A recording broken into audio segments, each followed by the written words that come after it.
So another item that we have in the museum that's of interest is the strand of barbed wire that we have here.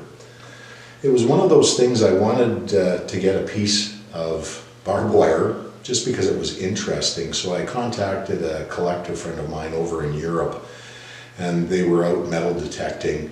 in an area, and he actually sent me back a few items, but I wanted a strand of barbed wire just to show that it's not like the typical barbed wire that you would see here in Canada, you know, to keep cattle in or out and that sort of thing. So the piece of barbed wire actually came out of the Somme area where Canadians did some heavy fighting during that time period, and I believe this is German barbed wire. I'm not an expert on barbed wire, and I'm not sure where exactly this was found on the Somme, but you can see that all of the spikes, there's more of them on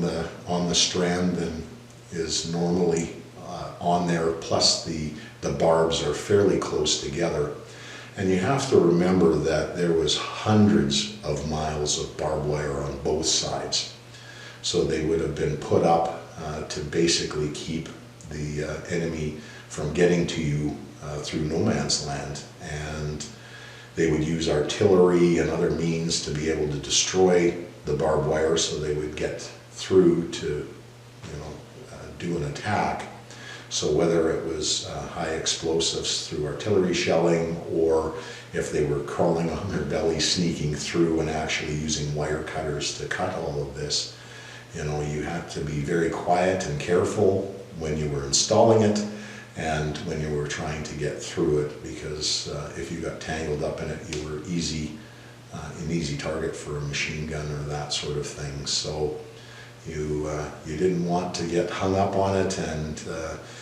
you know, with miles and miles of this stuff, you would have to make paths through it to be able to get your own troops through if they were doing reconnaissance, and to prevent the enemy from being able to get to you in your trenches.